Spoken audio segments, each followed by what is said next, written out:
Olá, gente, tudo bem com vocês? Eu espero que sim. Então, estou vindo aqui no canal Mente Aberta para trazer para vocês uma reflexão onde eu estarei articulando, algumas reflexões que eu pude trabalhar na área de ciências contábeis enquanto estudante, com aquilo que há de ser a saúde mental, com aquilo que há de ser um fenômeno, inerente aí da psicologia. Esse período, que acabou finalizando agora há pouco, no curso de ciências contábeis, eu pude estudar uma cadeira nomeada como Contabilidade Fiscal e Sistema Tributário. Foi uma cadeira pela qual eu me apaixonei assim no curso, que foi dada agora no terceiro período. Ano que vem vou para o quarto período e já demando que na área de ciências contábeis, contabilidade fiscal, sistema tributário será uma das especialidades às quais eu deva recorrer pelo fato de ter me apaixonado muito por essa cadeira. E assim, essa cadeira ela me trouxe ensinamentos, que fomentaram reflexões muito significativas com relação ao nosso país mesmo, Então, para contextualizar, quando a gente fala de tributos, a gente fala daquilo que a gente paga, na maior parte do tempo no nosso país, que são impostos, que são taxas, de serviços e por aí vai. Então, quando a gente fala desses tributos, obviamente que a gente fala de algo que é muito essencial para o funcionamento do país, porque há de ser o fenômeno pelo qual se promove um bem-estar social, ou seja, o uso desses recursos no Brasil, tem por esta finalidade, de fato, promover o bem-estar social. Só que a gente tem, na verdade, aqui no país, um uso inadequado desses recursos, que inclusive levanta aí uma série de críticas e reflexões sobre a gestão pública, E o mau uso desses recursos geram aí consequências muito significativas. Gente, ao estudar o sistema tributário do nosso país, eu pude ter uma visão, sobretudo aí uma visão acadêmica, do quão o nosso país ele é muito rico, com uma potência aí sim para ser um país de primeiro mundo, A gente está entre os países com maior carga tributária do mundo. A gente paga muitos impostos, a gente paga muitos tributos, E o que é que a gente encontra nos serviços públicos? O que é que a gente encontra? Frequentemente os serviços públicos não refletem de forma alguma o montante que é arrecadado. Vocês podem ter certeza disso. Tá? E aí só trazendo assim uma elucidação mais geral para que vocês possam ter, uma visualização clarificada acerca de onde eu quero chegar com isso, Se a gente vai analisar o âmbito da educação, o que é que a gente tem? A gente tem um sistema que é subfinanciado. A gente tem um sistema extremamente ineficiente. Gente, o Brasil, ele arrecada bilhões de reais anualmente. Isso é muito dinheiro. Sabe? Isso é muito dinheiro. São bilhões de reais anualmente. Mas veja, o retorno na área da educação é muito precário, é muito ineficiente. E isso se reflete nas infraestruturas, né, que são precárias, né, escolas públicas sem materiais básicos, né, falta de merenda, né, basta assistir um pouquinho o repórter. De vez em quando sai uma matéria com relação a isso em alguma escola, né, e basta, claro, passear um pouquinho pelo nosso país e escutar os estudantes, né, estruturas inadequadas das escolas, né, baixos salários para professores, isso também é uma coisa que é meio óbvia para todo mundo, né, profissionais de fato desvalorizados, e em uma área que, veja, que é muito importante para o nosso desenvolvimento social e econômico, né? Então, assim, o desempenho é insatisfatório, né? Você vai ver aí as avaliações globais, né? O Brasil, ele frequentemente ocupa posições baixas no que diz respeito à qualidade das escolas públicas do nosso país.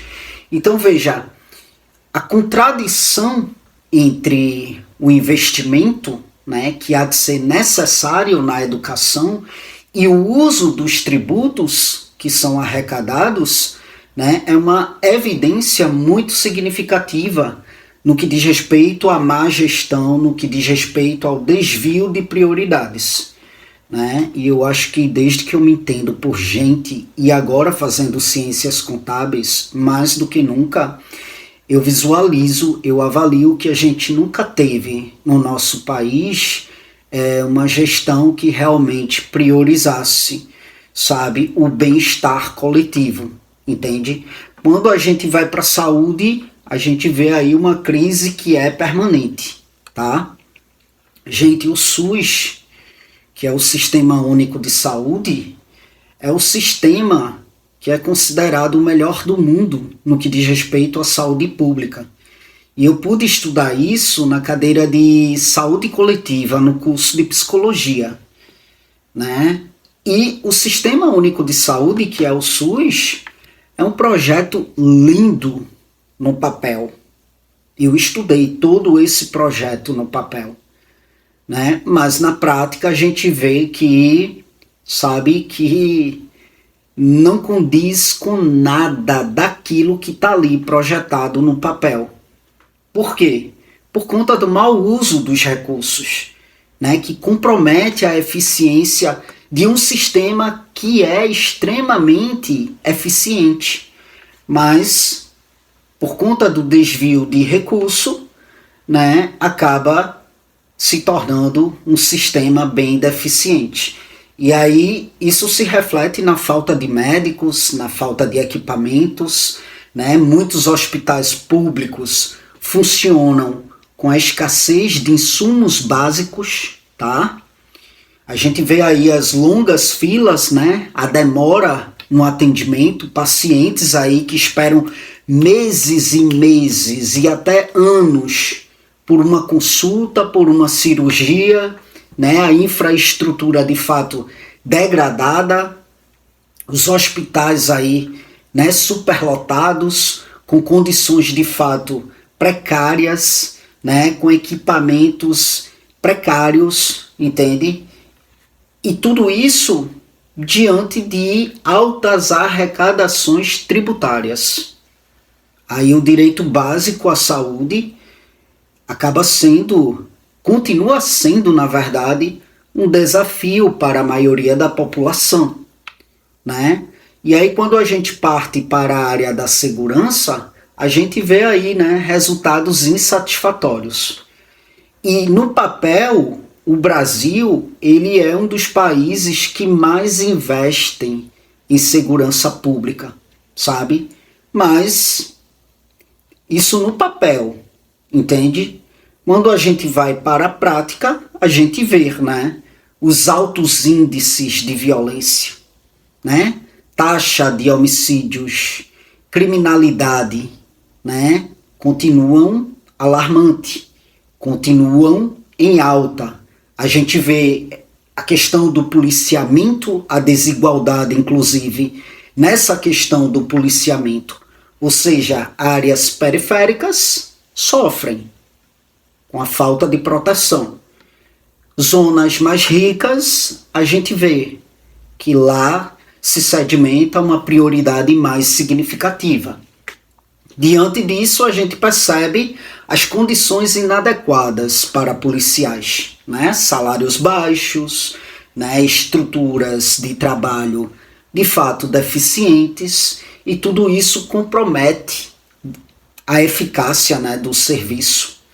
Então veja, e isto diante de uma arrecadação que é elevada, mas a gestão, né, é incapaz de oferecer de fato segurança igualitária e de qualidade, né?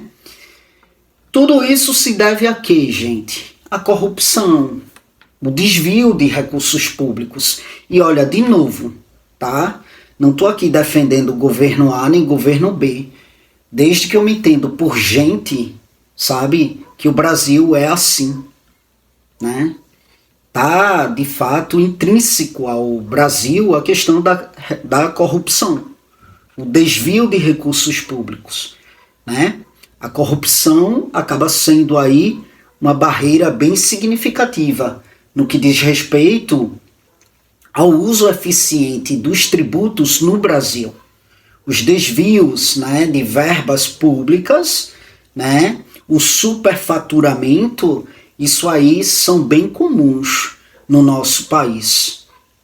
Se reflete nos escândalos recorrentes, né, no que diz respeito a que envolve aí bilhões, na verdade, bilhões de reais, né, que poderiam ser aplicados em serviços públicos, mas, no entanto, a gente tem escândalos e mais escândalos de desvios significativos com relação a isso, e frequentemente a gente se depara com a impunidade, mesmo quando descobertos, né, os responsáveis, eles enfrentam penas leves, né, ou conseguem aí manter recursos desviados, né, sem que venha a sofrer uma punição frente a isso. E esses desvios, eles não apenas prejudicam os nossos direitos fundamentais, né, mas também acaba destruindo mesmo a confiança de uma população no sistema público.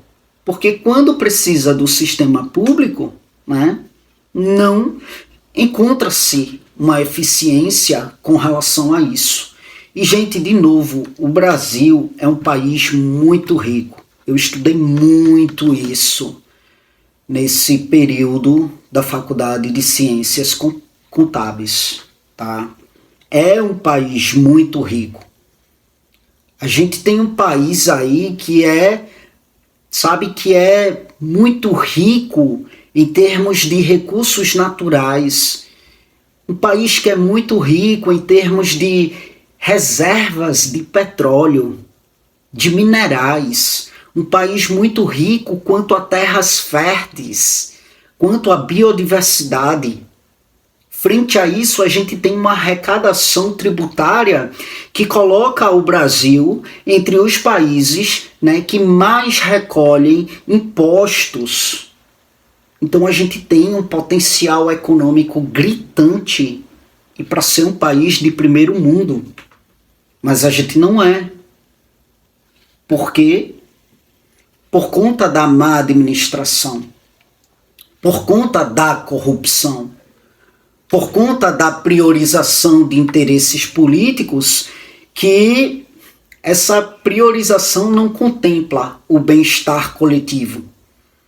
E tudo isso é um impeditivo para que, de fato, a nossa riqueza seja realmente traduzida em uma qualidade de vida para a população.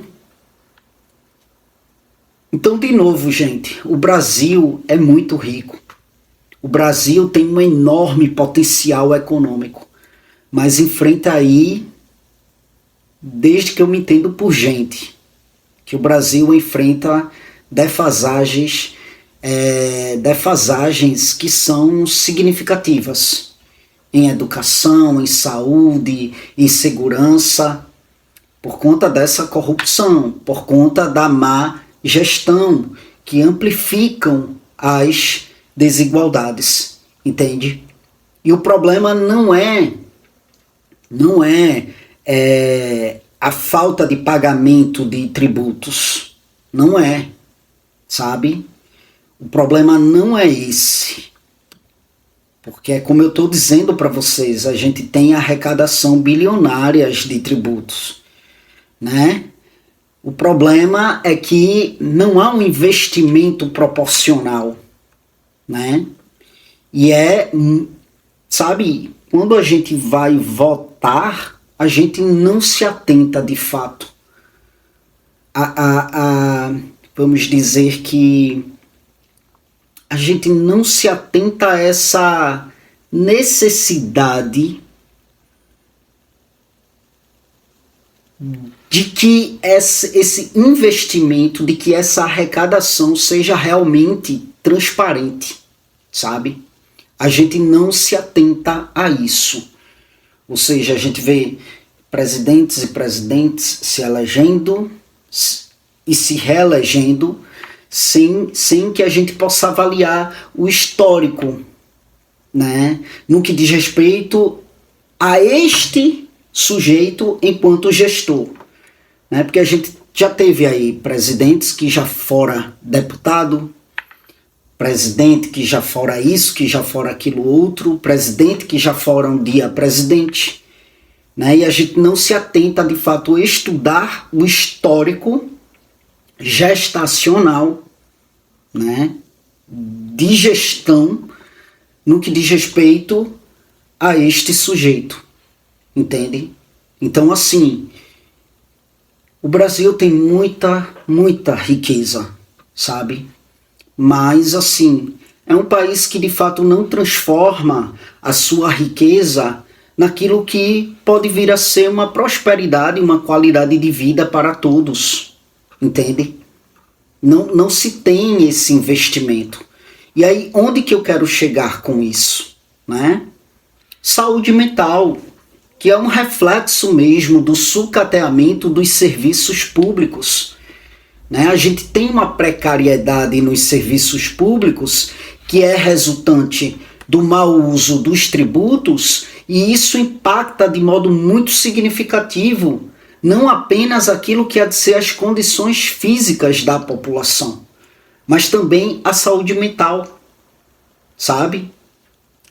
E aí eu falo aqui sobre ansiedade, eu falo aqui sobre insegurança. Por que esse fenômeno, enquanto sintoma, se sedimenta na nossa atualidade? É a incerteza mesmo, muitas vezes, frente a isso que há de ser o acesso a serviços básicos como saúde, educação, segurança. E aí eu vejo muito se falando hoje em dia de ansiedade, de insegurança, de desamparo, de depressão, disso e daquilo outro, estando esta sintomática muito atrelada às redes sociais, à tecnologia. Mas não é só isso. Não é só isso. Essa incerteza, né, no que diz respeito ao acesso a serviços básicos como saúde, educação, segurança, né, acaba de fato gerando aí um estado constante de alerta. Pessoas que enfrentam aí filas intermináveis no SUS, né? Pais aí com suas crianças estudando em escolas que são mal equipadas, né? Vivem aí com medo de não conseguir atender às necessidades fundamentais de suas famílias, né? Frente a isso, a desesperança, frente a isso, o desamparo, é a percepção mesmo de que o Estado ele não utiliza, né, os recursos arrecadados de forma eficiente. E isso promove o sentimento de desamparo, porque tipo, pô, eu trabalho tanto, pago tantos impostos, né? E quando eu preciso de um serviço público, o que é que eu tenho? Dor de cabeça, descaso, indiferença.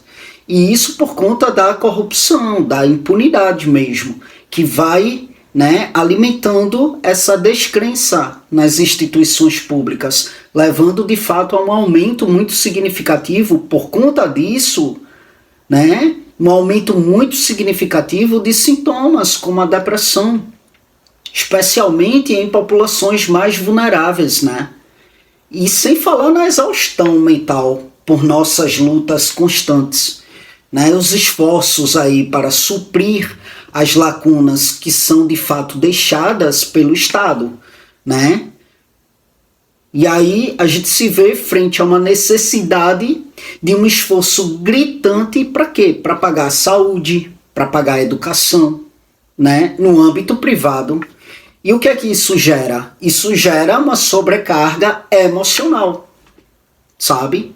O acúmulo de responsabilidades, o acúmulo de custos elevados, né? No que diz respeito à vida.